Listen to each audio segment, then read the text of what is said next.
Welcome to Academy of Tone 167, and we mute the backing track here.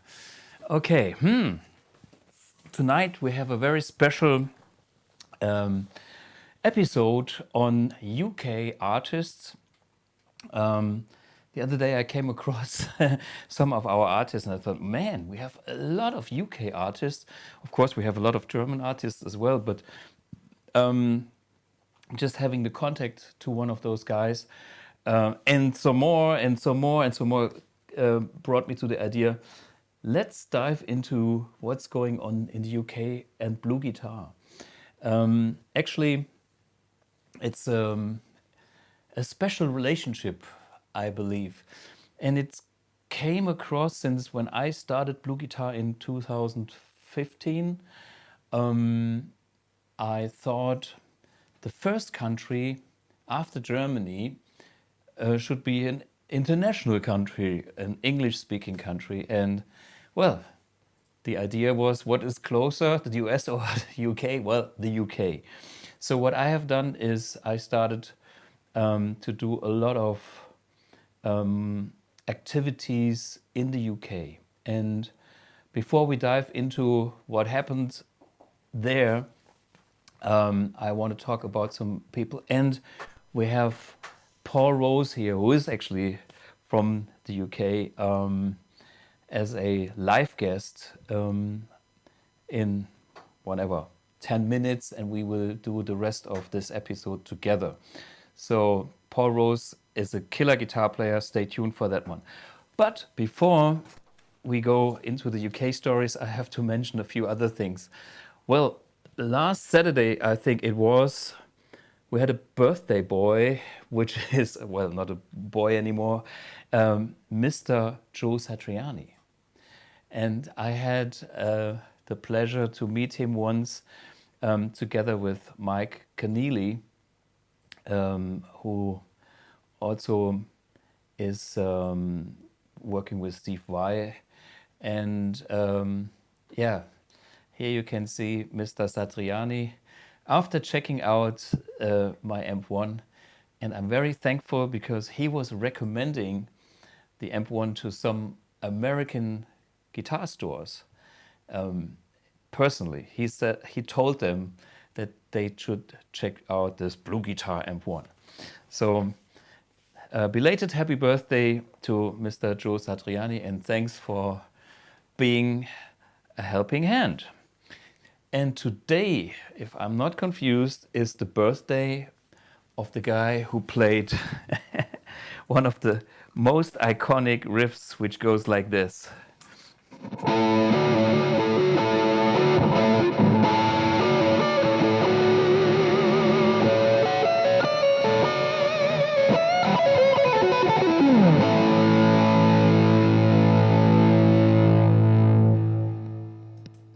Well, Brian May. We did a full episode on Brian May and his Vox and the Rangemaster and the typical sounds in a very early Academy of Tone. I think it was number 8. So check that out. And I think I talked about his tone several times because it's very special. And tomorrow we have another very important guy. His name or his... I know.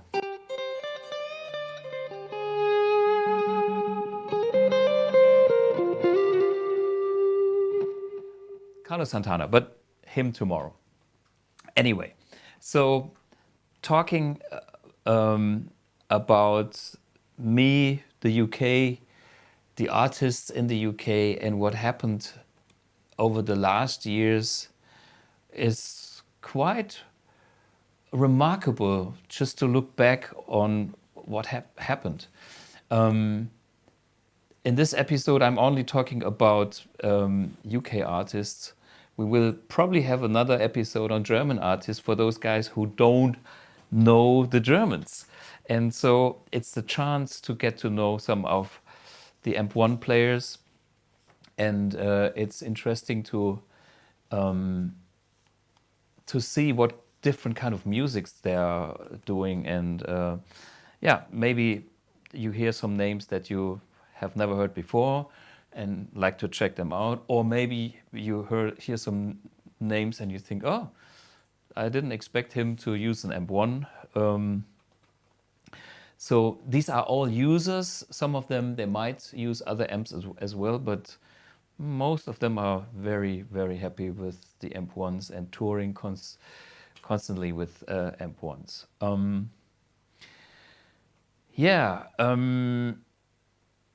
I think I have to go back even before I founded Bluguitar, because there was a big event for me in the UK that brought me to this CD, which is called the Stratkings. And this CD is the CD of the 6 finalists that have been at Fender Europe's competition, who is the Strat player of the year 2004, because that was the 50th birthday of the Fender Stratocaster. And we see a German friend and fellow Markus Dehme. Here we see Mickey Birta. We see Olivier Wursten-Ormlos, a French guitar player. Pontus Borg. Then we see Paul Rose. We have him in the interview, and myself. And any of these players could have been the winner. You know, they are all killer guitar players. Somehow I was lucky, and the jury, or whatever the name is, the judges decided I had to get the prize. Anyway, I was lucky, but I'm very happy that we did this CD here, which is actually sold out. But it's a nice memory of Stratocaster players, and actually, I think we are all cool. We are friends in a way. um, and I hate competitions, and it's all bullshit. All bullshit. In the end, you know, my webmaster back in the days told me to enter the competition just because he thought, you know, I need something like a title. You play the Strat, you play nothing else. By that time, I was not even being seen with any other guitar than my Strat. So he thought I had big chances to win that award. And anyway, yeah, been there, done that, and don't regret it. And they paid for it. There's a special story about the prices, but I'm not going into that. Yeah, let's talk a little bit about Paul Rose, because I think that's actually the first time we met, and then years later, there's a mutual connection with Raoul Walton, who is the bass player that I played with so many years. And he also told me about Paul Rose. And so suddenly we kind of connected. And then with this getting connected again, we have some side noises here. If you hear it, my girlfriend is watering the flowers. And I told her not to. But anyway, it's all good, you know. It's all about tomatoes, you know. Okay, I will die if I eat her tomatoes. Okay, this is a little side note. Hey, ladies and gentlemen, now is the time to introduce Mr. Paul Rose. And here we go.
So, ladies and gentlemen, welcome Mr. Paul Rose. Yeah, we had a very difficult kind of technical connection here because you are live, I'm live, and we bring both streams together. So, Paul, first, do you have the airplanes flying? It's trains. They wouldn't. I Tra- asked them. I asked them to stop, but they said that it was more important. Okay, there's more important things than that. Well, here in my background, we also have the noise of the water pipe once in a while because. Yeah. But anyway, Okay. this will be all fixed. first question: where are you actually living? Newcastle, or where is this? Newcastle, which is Newcastle, yeah, which is best way to describe it is the last major city in England before you get to Scotland. So we're way up North. from London, a Yeah. long way up from London. Yeah, 270 miles from London. It's great. We're on the coast. We've got beautiful countryside in the west. Right. We've got the coast on the east, and London's only 3 hours away. You know, fly to Amsterdam in an hour. So it's a perfect place to be, really. Yeah. What about the music scene? I mean, I heard that Sting originally comes from that place. Yes, some amazing people have come out of Newcastle. Sting, Mark Knopfler's from Newcastle. Oh, really? Although, Yeah. yeah, he was born in Glasgow, but he moved here when he was 6 months old, when he was a child. So Okay. he's really like a Newcastle boy. Yeah. Brian Ferry is from here. Ah. Brian Johnson from AC/DC is from Newcastle. So there's and a whole lot more. And Sting, of course, the king of them Yeah. all. Yeah, of course. Is there still some kind of a live music scene there, or is it like the good days are over? Like, I or don't want to say the good days are over because people might not agree with me, but I remember things being better in the past. But I'm a grandfather now, you know, I'm an old man, so like, but there's gigs, you know, there's yeah, gigs. But the thing is, Thomas, is that probably like in Germany, there's a lot of bands chasing those few gigs, you yeah, know, yeah, yeah. I mean, so there's a waiting list. I know that you play Germany at least a year or twice or three times even. You play with your own band, and sometimes you Yeah, play with our mutual friend Raoul Walton from Munich. that's right. That's Yeah, right. Yeah, the bass player. How did superb you? player. Yeah, absolutely. I mean, how did you get to know Raoul? There's a drummer down in Munich called Andreas Keller. Ah, I know him too. Yeah. And yeah, do you know, I can't remember how Andreas Keller and I. Oh no! I worked with Raoul, and Raoul introduced me to Andreas Keller. Yes. Okay. And there was a drummer in Munich, and we did one gig, and it was a fantastic gig. It was raining, and there was like 20 people there, and I'd flown in especially to do it. Oh, what a life! Yeah. And Raoul was playing bass, and I Yeah. like went, geez, that's a serious bass player. Yeah. And I kind of said to him, you know, would you like to do some stuff with the Paul Rose trio in Germany? And he said, absolutely. And I know this drummer called Andreas Keller from the Yeah. Spider Murphy gang. Yeah. And so that's kind of the German trio, the Paul Rose German trio. I've got trios all over the world, Thomas. I've got a Me, trio in New York and one in Scotland and one in London. me, similar. I'm similar. Yeah. I have my German rock anarchy, and I have a UK rock anarchy. Maybe we can show a few pictures of these guys, which is Gavin Coulson, somebody that you know as well. And Gavin is well, he's Mr. I know a lot of songs. I can sing. I can play the guitar. I can play the bass. I can drive the lorry. I can drive any. What you want? Yeah. So Gavin is one of these There he members. is. Yeah, and he's lately playing guitar with Oliver Dawson's Saxon. Right. And we once had the pleasure to have an opening gig for Oliver Dawson Saxon. And Gavin then had to play the bass with me and sing, and then went on back on stage doing the lead guitar or the second guitar with Oliver, which was so much fun. And this was in Leeds or somewhere up there. And there's a very funny bass player story. In the audience, I met another dear friend of mine who is a friend of Raoul. Who his name is Paul Harriman. Paul is living in Germany for I don't know, 30 years or even longer. And we played together in a band called Purple Schultz for many, many years. And the funny thing is, he has the same birthday as Raoul. So Right. when I played with Raoul like 2 weeks ago, this was Raoul's birthday. We called Paul in the UK, and everybody knows everybody anyway. Yeah, yeah, yeah. Absolutely, absolutely. Yeah. So Yeah. yeah. And you have a trio in the States as well. I've got trios everywhere. I've got a trio in. I've got a trio in New York. I've got a trio in London. I've got a trio in Glasgow. I've got a trio in Manchester. I've got a trio in Munich. I've Yeah. got a trio in Newcastle. I've got trios everywhere. Wow. It's because Thomas, I would love to rehearse for 2 weeks and Yeah. have a sound man and a monitor man, and Nobody can pay for that. it's done. It's over. That's finished. Those days are gone. Yeah. And And yeah, for me, my thing is with my trio is we don't even have a drummer. I have one guy that I love to work with the most, because, well, he's one of my favorite, and he knows the band the best. Blah blah blah. yeah, But yeah, if we have to look at the budget, and sometimes we play like North Germany, we take the local drummer. We save the yeah, hotel room. We save the driving costs. yeah, It's all down to what money yeah, is on the table. And yeah. if somebody wants to have somebody famous, we book somebody famous. We. But I cannot afford to pay musicians and not making any money myself. I mean, Yeah. we've Yeah. all been there. It was tough before COVID, but Yeah. now it's like insane. And I mean, I love music. I mean, honestly, if I was in it for money and business, I would have gone into something else. I would have Of done this course. for like a year, and like when right, there's no money in that. Let's start selling cars or something. Yeah. But I'm here for the music, and Sure. Yeah. there's a friend of mine here called Gypsy Dave Smith, an Australian Robert Johnson kind of guy, and known Dave since I was 16. And he said, if you look after your music will look after you. And I've found that's been the case. And Yeah. that moment of becoming a multi-millionaire through rock and roll was not very long. In the history of music, Yeah. there's this tiny thing from like 50s, 60s, 70s, 80s.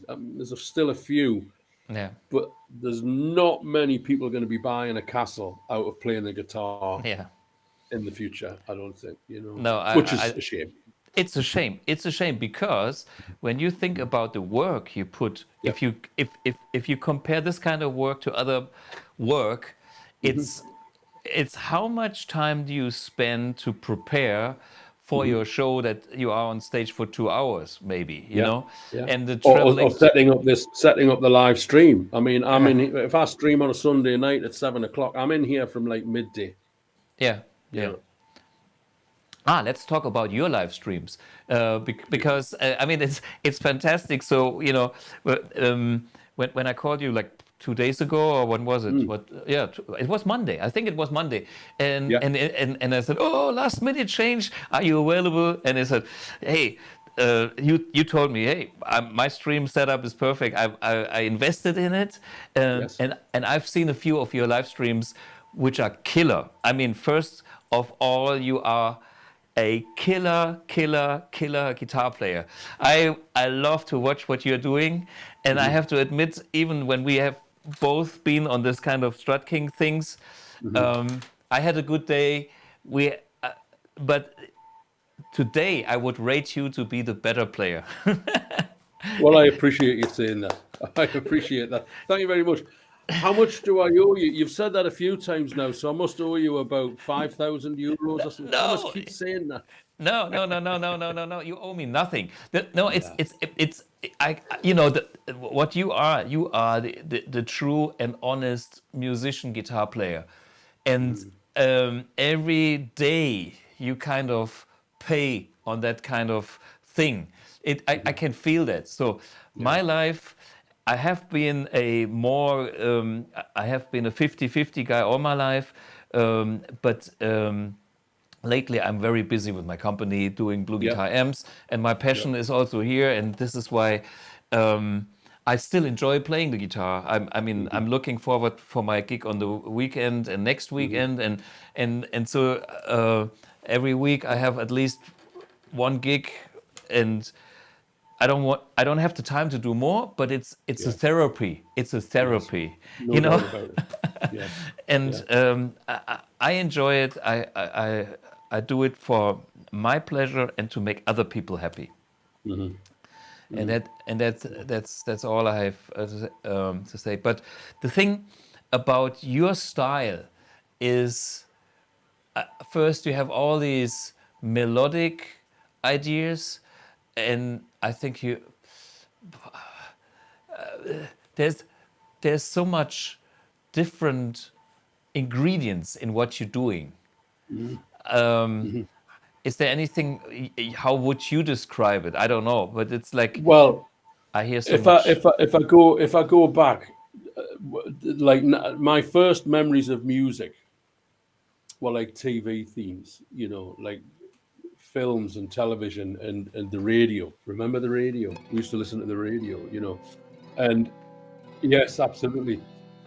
And so my mother listened to like the Carpenters, ABBA, Glenn Campbell, Wings, and like, I mean, the Carpenters. Oh, Jesus, I love the Carpenters, And then on the other side, my father was listening to Bach, Beethoven, Mendelssohn, Ah, Tchaikovsky, Stravinsky.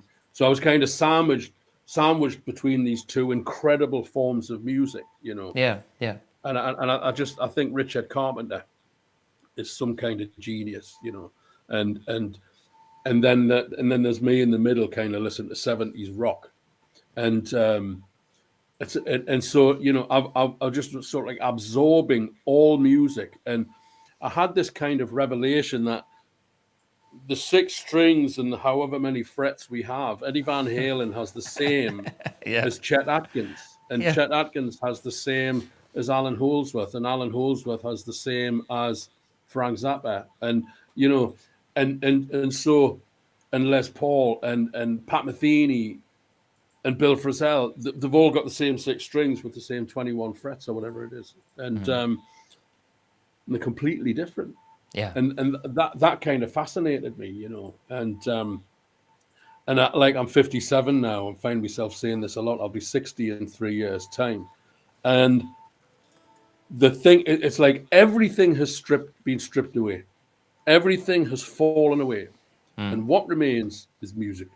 yeah, Music, music, music, music, music, and it's all I care about, and it's all I ever cared about. And it was a painful lesson for me, Thomas. I can promise you, it was a very painful lesson, because when I was 16, 17, I was playing in the pubs in Newcastle, and people were going, "Oh wow, Paul, 16, that sounds yeah, great. You should go to London." So I go, "Okay, I'll go to London."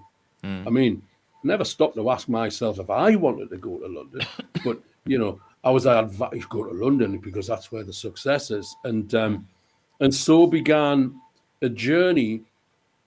And just to kind of put it in a nutshell, I didn't find what I went to London. I went to, like yourself, I went to America, Germany, yeah, London, everywhere, looking for success, for the want of a better word. I didn't find the success that I was looking for as I visualized it in my own mind. But what I found was an enormous amount of experience. yeah, And I've been places and seen things and experienced things, amazing things, terrifying things, tragic things, funny things, because I'm an alcoholic and a drug addict, and I'm clean 28 years. Let me yeah, tell you. And so I've seen both sides of the story. I've right, seen the shop doorways. I've slept in shop doorways. I really, and I've flown business class to Shanghai. yeah, So it's like, and all that matters to me today, Thomas, yeah, is the beauty of music. yeah. And I think in the end, I met people there's a pretty famous German producer that I met the other day in Hamburg, and this guy made millions over a certain period of time, and today he rediscovered the guitar playing, the thing that he did before he was Yeah. into the other thing, and it's Yeah. like he is so happy when he speaks about playing the guitar, and he's so into that, and I think the fascination for the guitar and the music is the key to everything. Totally. Everything else is side effects and Yeah. negative. A lot of negative bullshit that you have to separate the good from the bad. But this is life. This is Yeah. you learn how who you really are in this whole game and how Yeah. to deal with things. Definitely. Yeah. Definitely. And people come to me for lessons, and I hear the same thing so many times. I'm stuck in the pentatonic box, and I went to see a jazz guitar player for 1 hour for a meeting, for a kind of a lesson, maybe 20 years ago. And Yeah. a guy called James Burkett here in Newcastle, great jazz player, wrote books about jazz guitar, and a real serious cat, and he kind of put things in a nutshell. We sat and talked with the guitar on, but we never actually played. We just talked. Yeah. And he talked about that phrase that jazzers call nailing the changes, and it's the moment the chord goes from A major to A minor, Yeah. as simple as to, Yeah. reflect that in your soloing. It's like you can go say, okay, I'm going to go to Paul Rose for a lesson, and he's going to show me how to play an A major scale, and then I'm going to go home and I'm going to practice it. And it's like, well, that's kind of like meaningless. Yeah. It's like there's a story in there. And so I have these theories, and I have these philosophies of music, which I relate to students, which for one of them is the English dictionary. It's full of words, but it doesn't tell a story. Totally agree. But you can take those words and tell your own story. Absolutely. That's the secret. Yeah. It And only takes 50 years. Yeah, but I mean, you go through phases. Your phase one is you mimic somebody else, and then the more you find out when you start listening to yourself, like when you listening to whatever has been recorded on a gig, or you go to a studio and whatever. I remember the moment where I discovered my own notes. It's like, wow, that was special, and it's a personality thing that you stand behind your own creation. Yes. I mean, it's like maybe I tried to sound like whatever Eddie Van Halen, but I didn't succeed. And the moment where I kind of solved that phrase with my own note, and I started to like my own note, this was the starting point of my own style. Yeah. And so for me, it's a mental thing that goes along so much with playing the guitar, because there are some players that don't have killer technique, but they are so great musicians because they have the right story to tell. They don't have like the most complicated words and speak like an advocate or something. They have a down to earth language, but the meaning is so deep, and that's music. I mean, like talking about AC/DC. If AC/DC played eighths, just like yeah.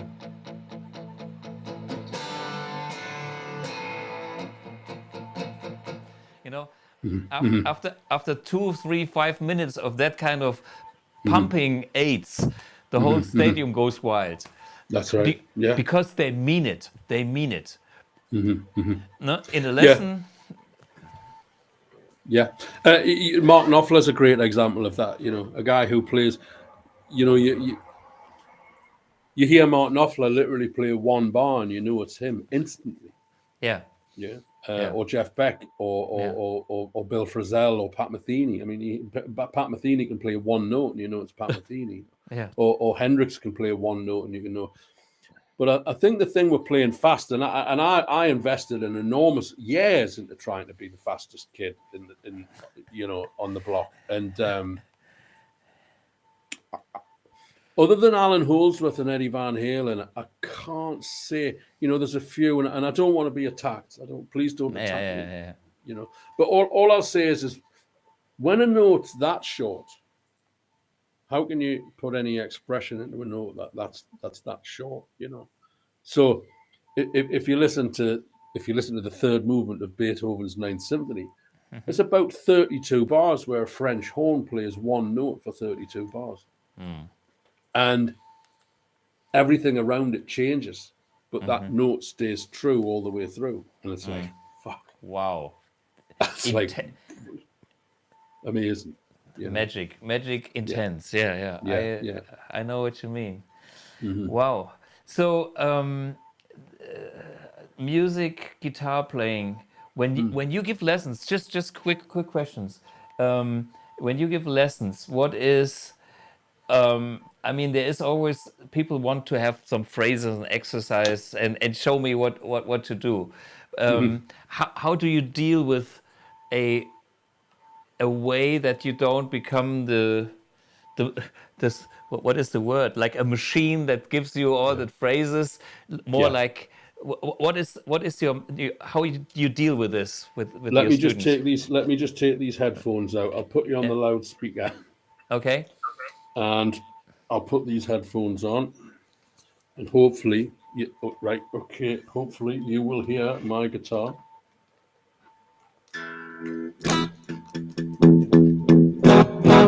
Is that coming through? Yep. Yeah.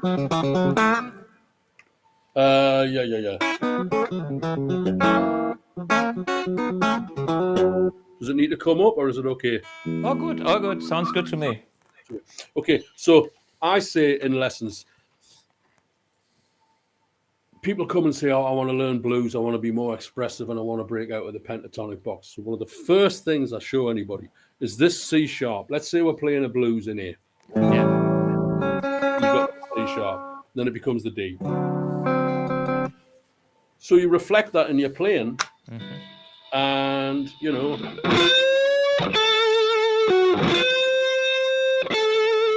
so you can actually hear the chord changing. The goal is to hear the chord change from single notes. So if I play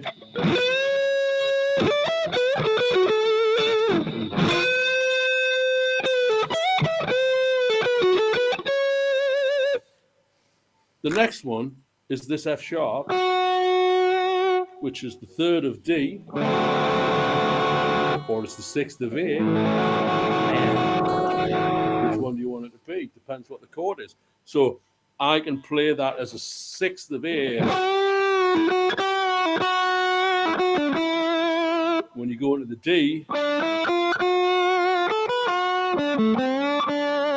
so when I combine the C sharp going to a C between the A and the D chord, and the F sharp of the A and the D,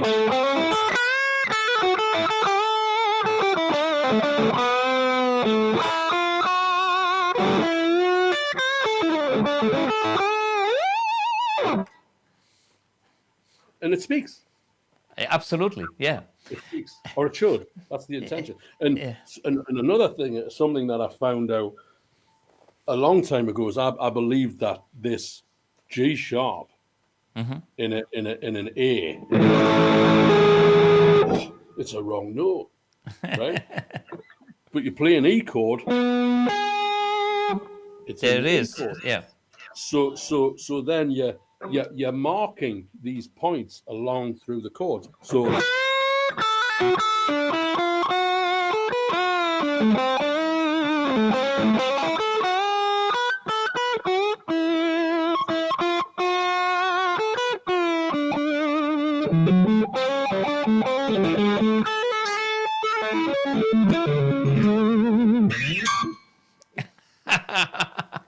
Killer, nice. and that, if I dare say, I believe is the secret. Yeah. It's picking those notes out. Yeah. And this is when I listen to a player, and the first thing when you have that first whatever major 7 chord, you know, Yeah. with the C sharp, and they go Yeah. play the lousy pentatonic, it's like ouch, you know, Yeah. because Yeah. it's like.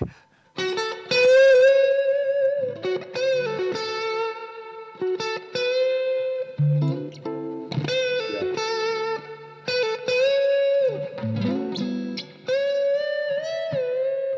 Yes.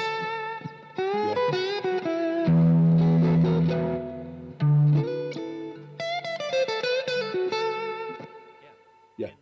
Yeah. The blues players, they knew when to bend it to the C sharp and when to leave it for the 4 chord on the C, you know, because Yes.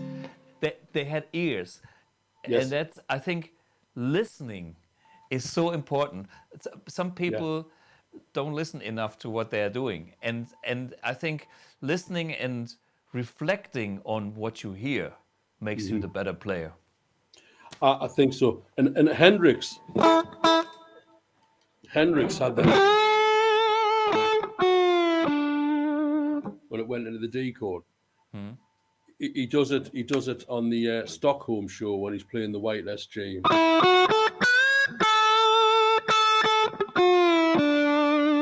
So he's kind of marking the D, but all of those notes are in the A Dorian. Yeah, yeah, That's the beauty of it. It's yeah. it's like when I say it to kids, like, so if you have a white wall and you shine a red light on it, that wall looks white. That wall looks red, but it's actually still a white wall. Yeah. So if I can just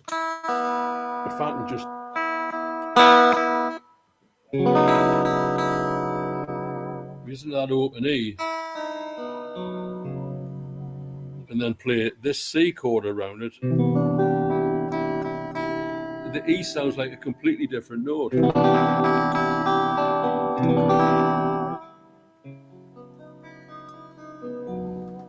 And that's just slow. Just hold on a second, because I learned some technique stuff, and I used to. I'll show. I used to sit at home.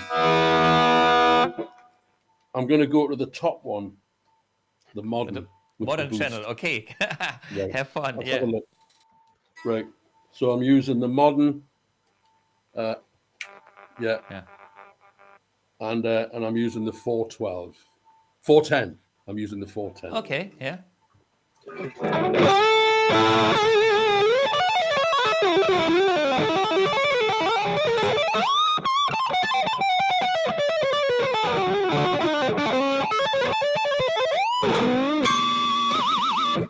I spent ages learning that stuff. Yeah, but okay, it's also part of the fun. On the other hand, it's fun. It's fun. On the other hand, if you play the right note at the right time with the right meaning, Yeah. this goes deeper to me. Yeah. Yeah. It's Totally. like, wow, here's, you know, this is the message. Now I hear you, you know. So So like somewhere over the rainbow. So you say, okay, so I'm going to show you like that. I'll show you a. Oh, great. So I'm going to go home and I'm going to practice that so I can get as fast as I can. yeah. You know, I can't even do it, you know. But if you take Somewhere Over the Rainbow, which I'll try and play.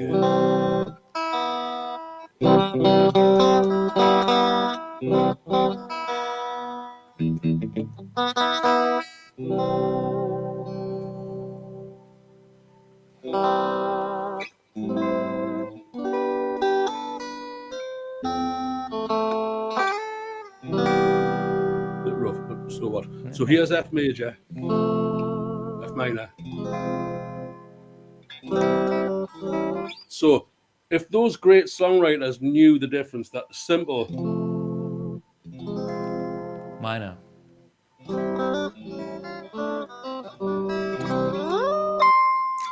So that's as I say, that's where the gold is buried. Yeah. Knowing those changes and pinpointing them, and it's I don't know what you call it in Germany. We call it the highway code in England, where you learn what the road signs mean. Yeah, yeah, I don't know what you call it in Germany. Anyway, yeah, And so practicing scales is kind of like learning the highway code. It's like, so I'm here, I do this, and then I go here, and then I do this, and this, that, and the other. But ultimately, if it's the difference between that simple C sharp to C, you learn the scales all over the neck in order to play that anywhere you are. So I can do it here, I can do it there. It's not yeah. about getting there fast. It's about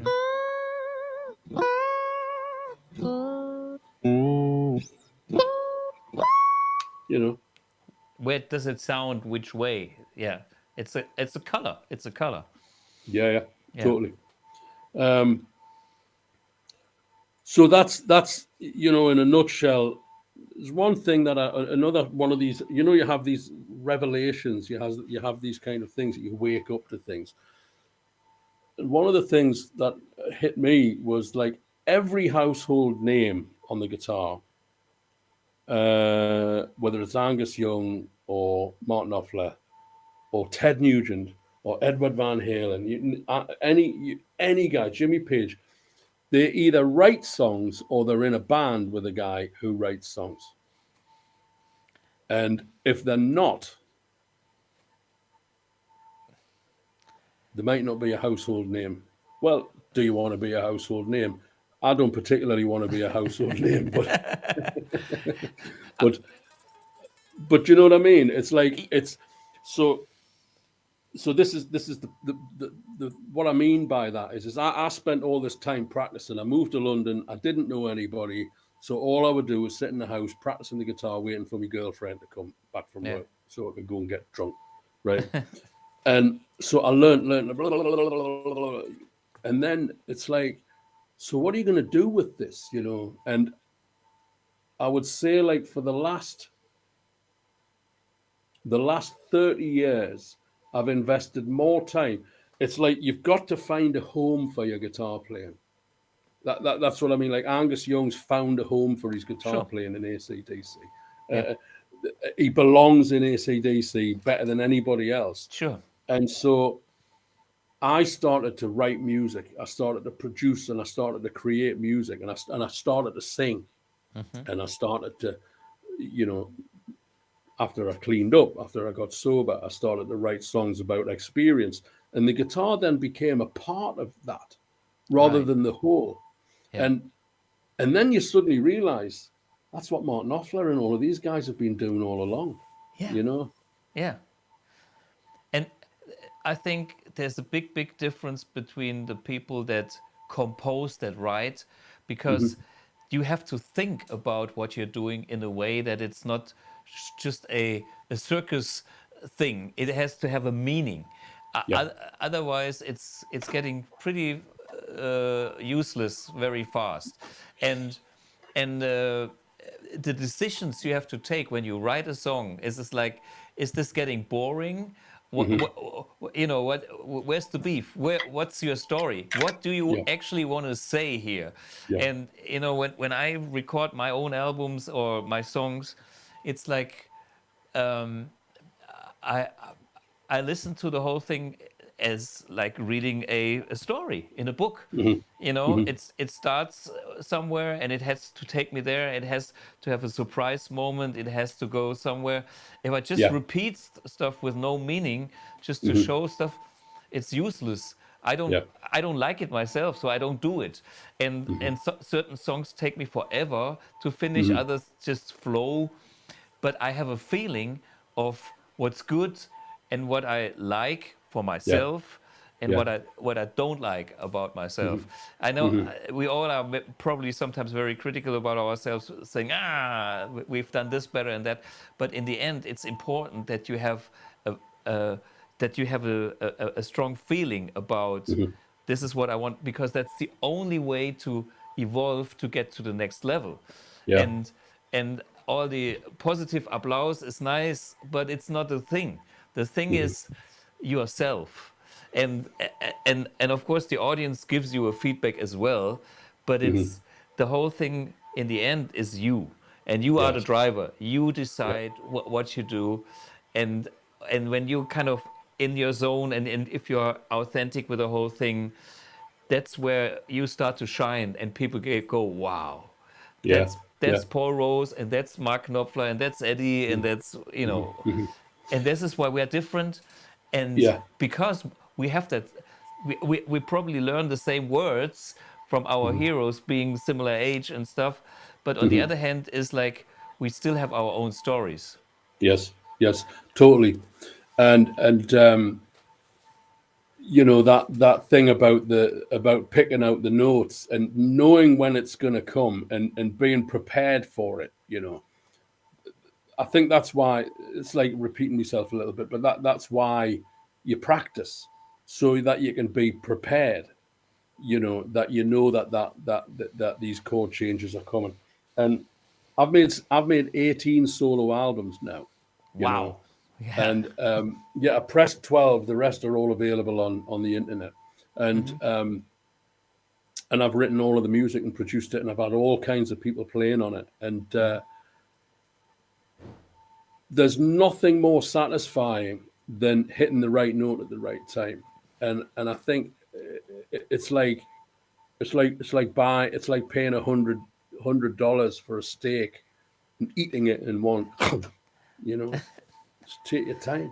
Easy Yeah. does it. Yeah. Enjoy the moment. Yeah. Enjoy the moment. And there's music. Music is such a vast thing. It's huge. I mean, there's a.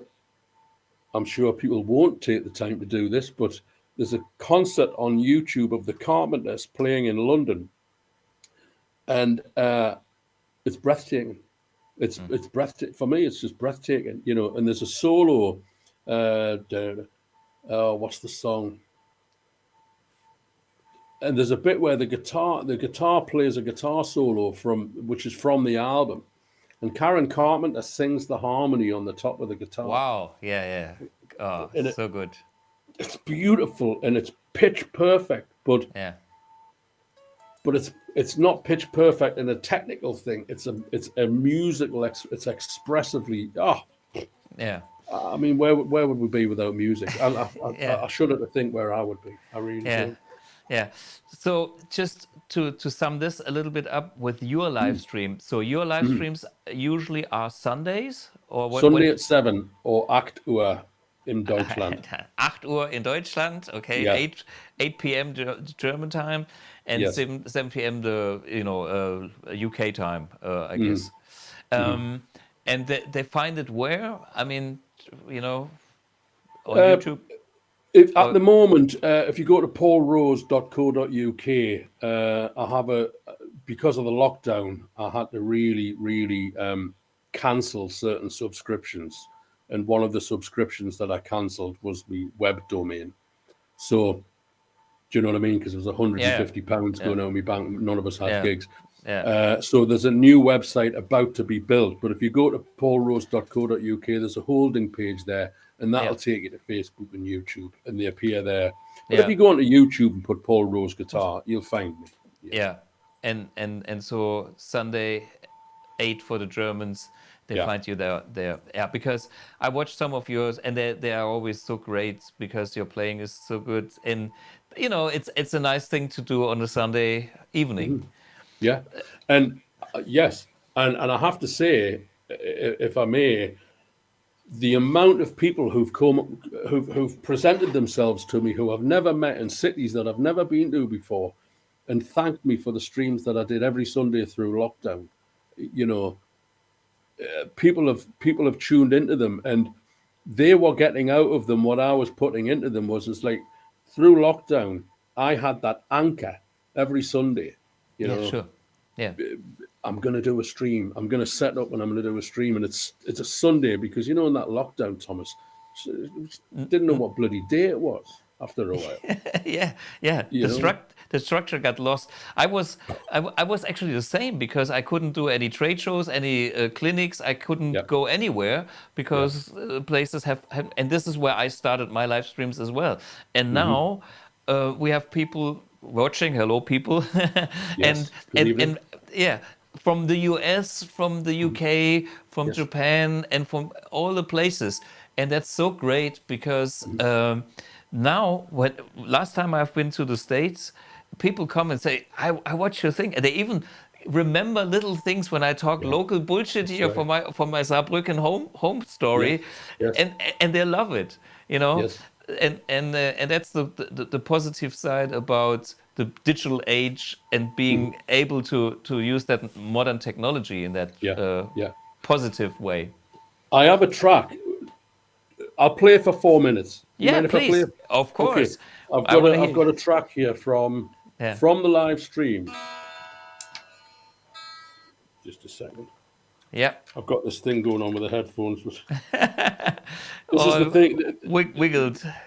Yeah, this is great, but the only thing the technology hasn't worked out yet is how we sync up and listen to each other. So I've got one headphone inside me headphones where I can hear you.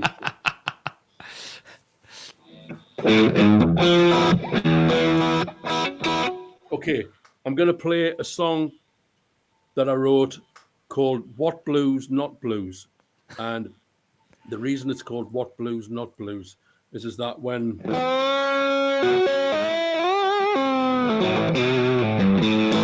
I was a kid, I used to do that kind of thing. Yeah. And the older guitar players used to say, Eric Clapton wouldn't do that. So that's why I called it What Blues, Not Blues. And I'll play it, yeah? Okay, sure. Yeah. Enjoy it, yeah.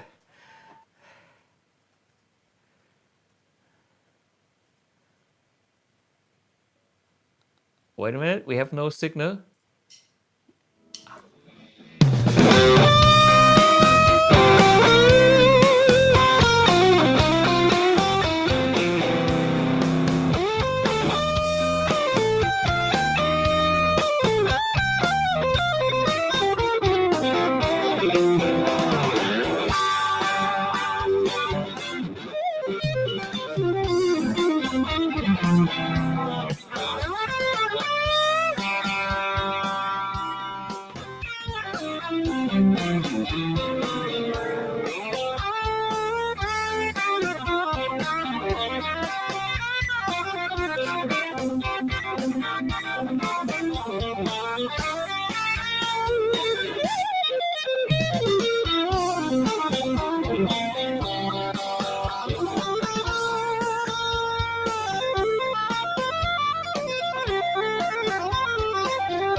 killer. Yeah. So much humor, you know. I love gotta it. be I fun. love it. Yeah, good. Absolutely super. Great. So yeah, just for the guys if they are interested, um, this was the headphone you dropped. Now you are back on the. I'm all right now. I'm all right now. You hear me? Yes. Okay. So when we met last time, I think you were touring with a band of friends in Yes. Frankfurt. Yes. Yeah, and very loud band, I have to say. I've started to wear earplugs with the band of friends, and I always thought my trio was loud, but the band of friends is like loud. But yeah, I guess rock and roll has to be loud. But I will say, let's not name names, but wasn't a great sound in that particular club. You know, Yeah, sometimes you're a slave to the guy behind the mixing desk. Sometimes. yeah. Anyway, the band was loud enough from the stage, so you heard. If you were in in the audience in front of the stage, you heard the band already, and who cared about the PA because the band was already pretty loud. Yeah. And at that time, you used the amp1 with a fat cap and a nano cap, right? I think so. Yes. Yeah. Yes. That was the first gig we'd ever done. Okay. We'd just come out of rehearsal. Yeah. And that was the first gig we'd ever done. So it was it was a sold out show. Yeah. And we had some sound problems, so it was quite a stressful night. But besides that, I've used the amp1 all over the world. I've used it in New York, I've used it in Germany, I've used it all over the world. And it fits beautifully into your gig bag, back your guitar case, put it in your suitcase, take it on an aeroplane. As long as you got a decent cab at the show, you know you're going to get the sound. Right. I mean, Thomas, you're onto something extraordinary here. And when I first got the amp1, I used it live, and I loved it straight away. But I never really integrated into the studio because I used Amplitude 5. Sure. Because it's all set up for that. I've got all of the MIDI controllers for Amplitude 5, and you know. But I got into the stereo sound, you know, with the 2 amps and the 2 cabs, with the Moore digital delay and the digital reverb, and the blue boxes going into the XLRs. Unreal. Unreal. And I've got to tell you, I've wanted to have a stereo live sound for as long as I can remember, and I always thought, you know, you'd have 2 50-watt Marshall heads, or you would have 2 Fender Twins, or you'd have you know, like Alan Holdsworth or something. And you're the guy who's enabled me to do that, you know. And I'm massively grateful for the support that you've given me, and I really am, you know. We talked a little bit about this before. There's a handful of people who really, really go the extra mile to help you and support you. The man who made this guitar, the man who made these pickups, you, and a few others, you know. Maybe we can talk about some people on my list because, Trev Wilkinson. Yes, Trev's bridge. Yeah, Trev's bridge. And by the way, I have Trev's bridge on my guitar as well. This is a. Oh, there he is. Yeah, this is a bridge that I talked him into. Like, can you do an authentic vintage bridge just like on this original guitar? And everybody tries to do it. Let's have your take on it and go all the way with all your passion. And I'm super happy with this. And this is all about details. It's the saddles have this kind of materials, and the cold rolled steel block, and the extra hardened plates, and it adds up. And you need a guy with a passion like Trev. So, well, I took this guitar to Trev a couple of months ago, I think, and he said, I want you to try this bridge. And he explained something to me. I've got a video on YouTube where I explain it as best I can as he explained it to me. Right. And what he basically said was that when the Strat came out in '54, the G was a wound string, like an acoustic string. Yeah.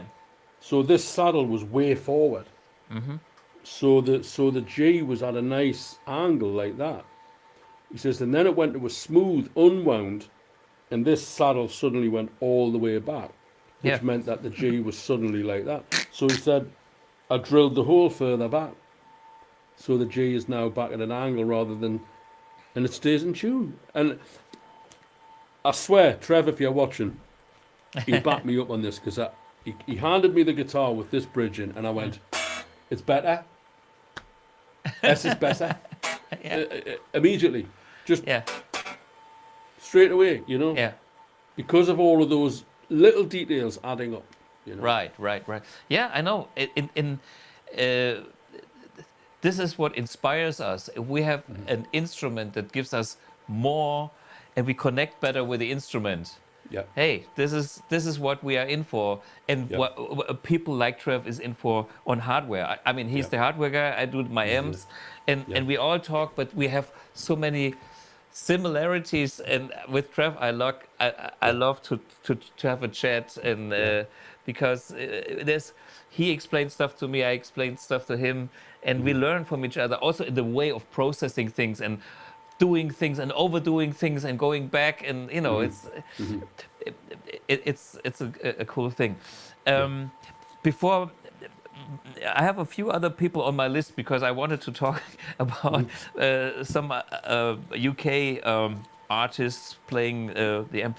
Gavin Coulson, I mentioned, Yes. because he is part of my UK Rock Anarchy trio. Yes. So then there is a guy that you don't know. His name is Steve Strom from the UK Subs, a punk guy, and he's using the amp1 like from the very first days. Unbelievable fan, and I mean he tries to beat the amp up as hard as he can, and the amp is still alive. So. Then there's a guy. His name is Dave Bronze. He's doing like Celtic music, Lord of the Rings style. There's a guy called Dave Hawkins, who is a killer guitar player. He plays in a band called British Lion, with Steve Harris, the bass player in Iron Maiden. That's right. Yeah. So and they have like 5 or 6 amp1s. Anyway, then there is another guy we have to talk about that you know as well, is Geoffrey Whitehorn. Yes, Jeff. Well, on now I can't remember what year it was. It must have been the late 80s, 89. It was 30th anniversary of Marshall Amps, and they did a Marshall Roadshow, and the local guitar shop said, Marshall are coming to Newcastle. Jim Marshall's coming to Newcastle. It's like, fuck, wow, you know. Yeah. And we played, and Jeff was there, and we had, you know, and I've kind of known Jeff ever since.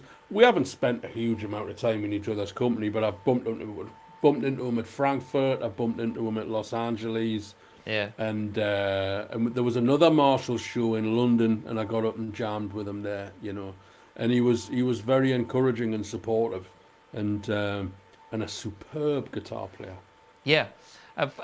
For me, he was always, when I went to trade shows, I always watched his shows, because he chose the right notes. You know what I mean? What you just explained is like, you know, whatever song that was, it was about, you know, he chose the exact right note to tell a story. Yes. Yeah, and I'm so happy that he's using this for the last few years as well. So great. Yeah. And there is Samuel or Sam, you know, Trev's buddy. Yes. Did you meet him the other Yes, day? I've met Sam many times. He's always at Trev's when I go down there, and we did the Northeast Guitar Show and the Northwest Guitar Show, basically Newcastle and Manchester. And Trev was there with Sam, and Sam's a great lad, really nice fella, talented guitar player, hard-working guy. Yeah. And he's demoing. He's working with Trev, doing like live demos of Trev's new pickups, the R series pickups, which are superb. Which I have a Telecaster over there, which Trev built me and put some of his pickups in. Superb guitar, Yeah. excellent guitar. You know. I need to check out his Strat set. I Yeah. have a Les Paul, a PAF style humbucker. Seth Lover style, yeah, Hey, superb. I'm impressed. I'm Yeah, impressed. So yeah. this is killer. Yeah. Okay, then there's another guy called Jay Palmer from man, I met him in Brighton. Brighton. Yeah. Then there's a guy called Ronnie Johnson. Funny enough, because I looked through my CD collection and I found one of his solo records there. Right, right. And yeah, so also nice. Then we have a new guy who is, I think, using the Iridium. His name is Brett Petrucci. He's Right. in a glam rock band called Warthchild. Right. And then there is somebody that I admire when I was a teenager, even before I was hooked up on the guitar just by his music. Gordy Walker from Killing Joke. Right. And he made he made this amp, brought his amp to the Royal Albert Hall this year, I think Right. it was. Great, And, great. And last year we had Kat Dyson, she's from Los Angeles. She was there too with Zucchero, the Italian guy. So there was amp once in the Royal Albert Halls like twice over the last 12 months. So, you know, that's the kind of... Yeah. Yoo-hoo. Yes. Yeah. Of course. Cream and Hendrix. Yeah. Frank Zappa. It's quite Yeah. a venue, the Albert Hall. Yeah. And yeah, Hendrix, I mean, and yeah, unbelievable. Okay, then a guy, maybe you know him, John Verity, you know him? Or maybe not. He's... I know John Verity's name from Sam Lees and Trev have spoken about Okay. John Verity, and they speak of him in very high regard. So, Yeah. yeah. Nice guy, blues player, and a killer singer as well. He has a very Right. husky, high-pitched voice, but great guy. Miller Anderson. Miller is he played at Woodstock before, just before Carlos Santana, and he used Carlos' amp at Woodstock, and when he comes to Germany, he uses the drummer in the background is Tommy Fischer, who is my favorite drummer in my rock Anarchy. So we have to share and fight about the drummer once in a while when when he's coming on tour. Yeah, but yeah, and Miller is great guy. We also had a chance to play the same festival once, which was cool. And there I did an interview with him. Then there's Kyo Brown, a jazz player from London, killer guy. And what I like about him is he's, again, so passionate about what he's doing. And being Jamaican, with Jamaican roots, he's also not only a jazz guy, he's also a reggae guy, but the real deal reggae guy. Right. And then he blends all his things together, and we met at some show and had some fun playing together, and killer. Another jazz guy is Edison Herbert. Then there's a younger player, I think he's left-handed, in also London area. He plays a lot of things. Jamie Ellis. And the he must be left-handed. See, we are looking this way. And then I had the pleasure to meet Wishbone Ash the other day, and I found out that both guitar players are on tour with AmpX now. So there's Andy Powell. I think he is originally from the UK, but he lives in the States now. Yeah, yeah. And the other guitar player is Mark Abrahams, who who told me that he met me years ago working in a music shop. You know, this world is so small. Everybody, we all Yes. meet again with things. Okay, Yeah. and then there is Paul. What's his last name? Bielatovic. Right. He plays with Carl Palmer. He's currently on tour with him in the United States. Right. Yeah, if you want to check him out, and he's also using like 2 amp-1s and stuff. And then there is a guy from the Choir Boys, Paul Gurin, also a long-term user of the amp-1. So, Right. I mean, for me, it was impressive when I went. How many people do we actually have? And there are more. Yeah. These are just the guys that I personally know. Yeah. Yeah. But Brilliant. for me, the big thing when I introduced the blue guitar thing to the world, the UK was the first country outside of Germany that I traveled, and I'm so happy that we did it with like a real band with that trio, and we played everywhere. We played clubs, we played music shops that didn't have even a proper stage. You know, we just set up in the corner and went for it. Yes. Yes. And with the real drums. At the very beginning, I had Mel Gaynor, who is the drummer in the Simple Minds. Yeah, so a very loud drummer. And then later on, Tim Gillespie, who is friends of Gavin Coulson. Right. And yeah, I will probably do something of that, some that style next year maybe, because I haven't been to the UK for a while. Right. Yeah. So, do you have plans to come to Germany in the second half of the year? Yes. Yes, I've got a lot of gigs there, both with a band of friends and with my own thing. Basically, September onwards, I'll be in and out of Germany quite a bit.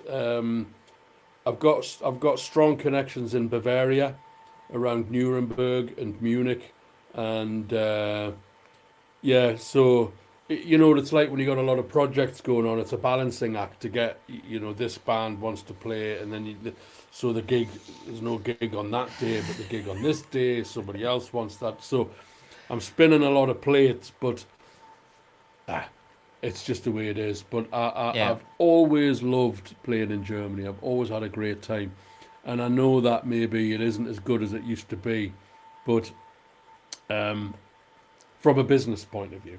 But I've always found the German audiences and the German organisation of festivals and that. I remember first time I played in Germany, I think I was about 19 or 20, 21, I can't remember. And we were playing these festivals, you know, and, you know, there was like an enormous amount of free beer, you know. Which for me was a fuck, you know, and free sausages, you know, and I just thought this is the best place in the world. Well, you know, Germans love their beer and Germans love their sausages. It's quite simple. Well, yeah. I mean, it's okay once in a while. I don't mind, but too much is too much. You know, I mean, so if you know your limits and how to deal with it, you can enjoy it. That's absolutely. You know, I'm around people drinking all the time. I'm not. It doesn't affect me. I'm not interested in it. You know, but I can certainly eat my own weight in sausages in Germany. You know, Dry Weckler in Nuremberg, fantastic. You know, and. I'll go and have Dry and Weckler in a few different places because I don't want to stand at the same place and what is it? What's the word? Huh? The German word. I'm just trying to think of the German word. Say the English word. for more. Mehr. Mehr. Noch eins. Noch eins, yeah. Or One more. Noch einen. Yeah. Bitte. Noch einen, bitte. Noch einen, bitte. Yeah. You've already had 5. You know. Okay, I'll go down the road and get them over there because you know, like a drug addict, you know. Yeah. Noch eins bitte, noch einen bitte. Ja, klar. Yeah. One more. Yeah. Yeah. So cool. Yeah, so it's great. And, you know, I went to Beethoven's house in Bonn. Long time ago, I visited Beethoven's birthplace. Played in Salzburg a couple of times. Never got a chance to see Mozart's place. Played in Vienna. You know what it's like on the road, Thomas. You know, you can't. Yeah, you don't have. Yeah. You don't have the time to do all this stuff. I mean, usually it's more hours in the car than anything else. You know. Yeah. If you are lucky, you have some extra time to do a little sightseeing. I did when we were in Berlin. A few times that I played in Berlin, I found the time to go to the church. The Church of Jesus Christ. Right. Okay. Yeah. I think, but Christus kids. where Herbert von Karajan recorded all of his stuff for Deutsche Grammophon. Yeah. And I looked this place up, you know, and you see these album covers, and there's these big glass windows, you know, these colourful glass windows, and there's some guy playing a violin, and you can see these glass windows behind him, and then there's a picture of Herbert von Karajan, and it says recorded at such and. So I looked it up on Google Maps, and we had until we were playing in Berlin 2 nights, so I had all day in Berlin. Yeah. And I got the train, and I walked up the street, and I got the Google Maps, and I walked into this church, not for any religious reason whatsoever, purely and utterly for the music. And I shiver. Yeah. Because of, I think pretty much everything Herbert von Karajan did with the Berlin Philharmonic was recorded in that church. You know, if not all of it, most of it. And I kind of clapped my hands, and there was this reverb, and there was a warmth. It was warm, and I thought, I get it, you know. And then I came back home and put Beethoven's Violin Concerto with the Berlin Philharmonic on from 1964 on vinyl, recorded in that church, and I went, this is the life of music. This is the life of music. Amazing. I mean, it's. I know what you mean. There's more than just. It has so many dimensions when you experience this quality, what it means for him, for you, and I mean, sometimes there's a magic when you listen to a recording that you like, and then when you're actually there, it's like I haven't been to Abbey Road, but I would love to smell Abbey Road, you know. It's the moment when you meet your heroes. I mean, you know, I met some of my heroes, and it's like, wow, you know, there's certain aura around these people. I lived on Abbey Road. I had an apartment on Abbey Road in London for about 7 years, and where the apartment block was built, there used to be a monastery, and the monks used to live, eat, sleep, meditate, die, and were buried where this block was, where I was living hundreds of years ago. Wow! And the church on the corner was part of the monastery. They used to walk from that monastery to Westminster Abbey. That's why it's called Abbey Road. Ah, okay. And I've been in Abbey Road a couple of times, and it's actually quite intimidating. It's like you walk in and you kind of go like, Sergeant Pepper's, Dark Side of the Moon, no problem. Yeah. Oh, yeah. Great. I was thinking of writing, I toy with the idea of writing a book and putting some of these things into a book. You know, I mean, sure. Some of it, you should. Some of it, I would end up getting. You know, don't want to name names or having the police come into that. Mr. Rose, Mr. Rose, we've read your book. Okay, it's too much detailed information. Yeah. Oh, okay. Hey, Paul, for me, I think people, two things. First thing is, once your tour in Germany is set, Yeah. or other tour days, let me know so we can promote them here on Yeah. our YouTube channel, especially when you come like in September. We will let people know where you're playing. So I hope we can get some of our fans from Germany to your gigs. And do you know already the lineup of the band? Will be Raoul, or do you know the guys? Or It'll be Raoul Raoul Walton and Andreas Keller. Yes, We've got yeah. one show in November. We were trying to get a second or a third, but we couldn't get because, as we said at the beginning of the evening, there's 20 bands chasing one date. Yeah. You know, but you know, something might still come in. Sure. But I also think you and me should do something. You know, we should go out and do some Hendrix or something. You know, always open for fun things. But for me, I think next year is the year when I have a bit more free time to think about managing music projects, because this is what is required. The playing is the easy part. Yes, I you know, know, yes. you know, this is the thing. This year is most of my energy goes into the AmpX, the new flagship, and the time is actually like now. And for the guys listening, next week we will talk about where we are at with the AmpX. So for those people that always write in the comments, what's up with the AmpX? Next week we talk about that. But this project will come to the kind of the hot phase will be over at the end of the year. And then for next year, we should make some plans. And I would love to do something with you. And, you know, we have mutual, I mean, with Raoul, he knows my songs. He knows your songs. It's a no-brainer.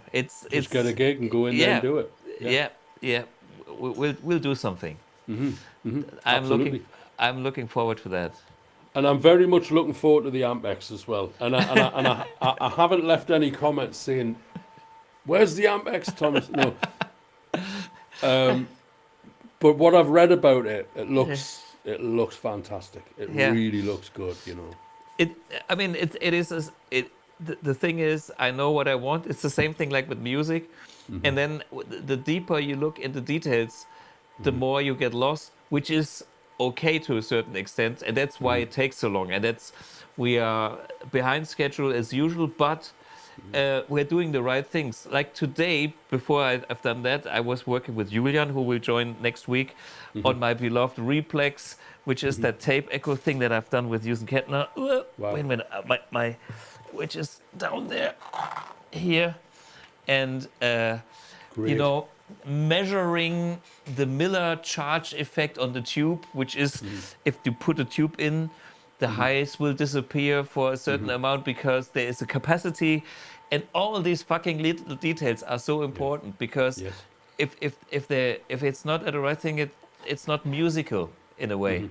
So, but again, that's what I'm doing these days, and I enjoy doing that. Yeah, great. Great. So, hey, I don't see any comments. I think today we are not doing any comments. That's what we are doing next year. Or Lucas, is there anybody that I should answer to? Lucas. Okay. Raoul Walton comments. Helmut Guitar. La la la la la. Dinkelsbühl is legendär. Have you played Dinkelsbühl? Probably. Yeah, I played Dinkelsbühl as well. Maybe both played there. Yes. Anita Kiefel, Dirty Sparky. That's a friend of mine here in Newcastle. Ah, okay.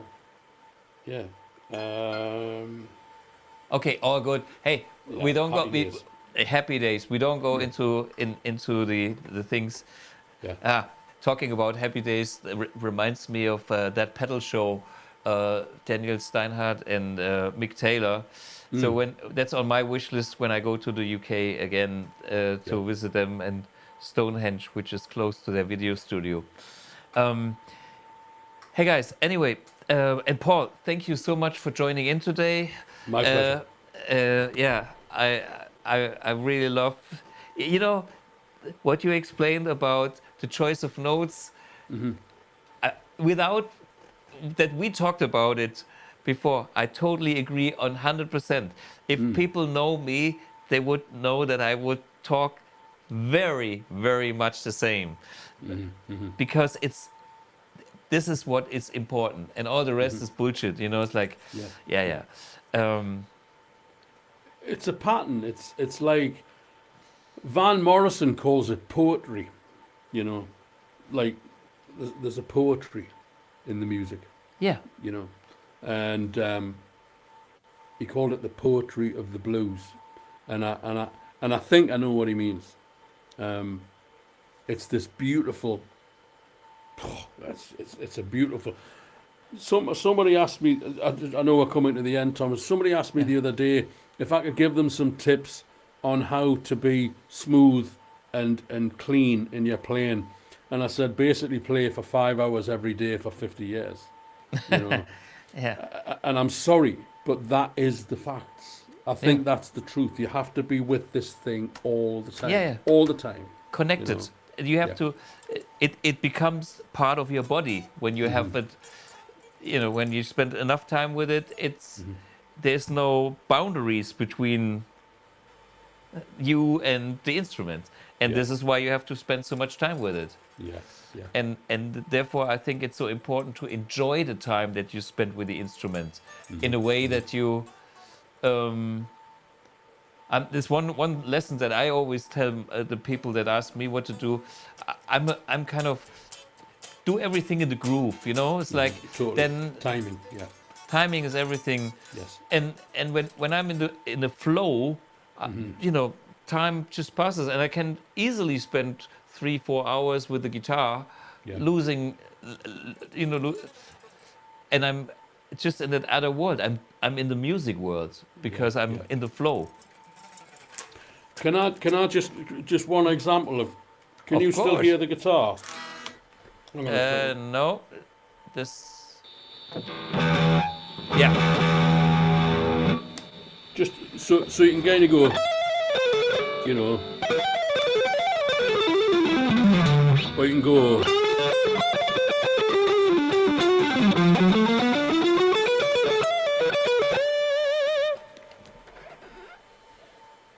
If the women are dancing, you're doing something right. That's what I think. And exactly, that reminds me of my last gig on last weekend. I played Ida Oberstein, you don't know, but anyway, and we had a very a crazy lineup. So the main act was Thomas D. And Thomas D. is known in Germany from the Fantastischen Vier, which is actually a rap act. One of the earliest rappers in Germany, and they were super popular. So this guy was kind of why people came. And we came on stage and we had the rock Anarchy. So, and I thought, and we had even a band, more rap guys before us. And I thought, how can we survive this thing? The thing was, keep them dancing. Yes, totally. And it worked. It fucking worked. You know, I thought we had chances 50-50. Maybe they go, I don't like the guitar, but it fucking worked. I'm so happy about that. So groove is so important. So many ingredients. Technique is just a tiny part of it. It's just a tiny part of it. Yeah. It's a part of it. It's an important part of it, but it's not everything. Exactly. And some people don't get the right balance for things. And so you have to understand what's more important and start with the foundation, you know, have a good atmosphere and a good groove, and then you start to do the rest. And then you can have your show-off moments with a few licks, of course. But if it's just that one thing, then it's getting boring. That's Yes. not it. Totally. Hey, Paul, thanks for joining in, and see you soon. Yes, definitely. And okay, all the best, and check out Mr. Paul Rose. He deserves more, and we have you back. Okay? Thank you very much, Thomas. I appreciate this. It's been great, and thanks for your support with the equipment. And we'll speak again soon. Tomorrow, probably on the phone. Absolutely, in private, without anybody else listening. Yeah. Okay, cheers. Take care. Okay, thanks, Thomas. Bye bye. Bye bye. Bye bye.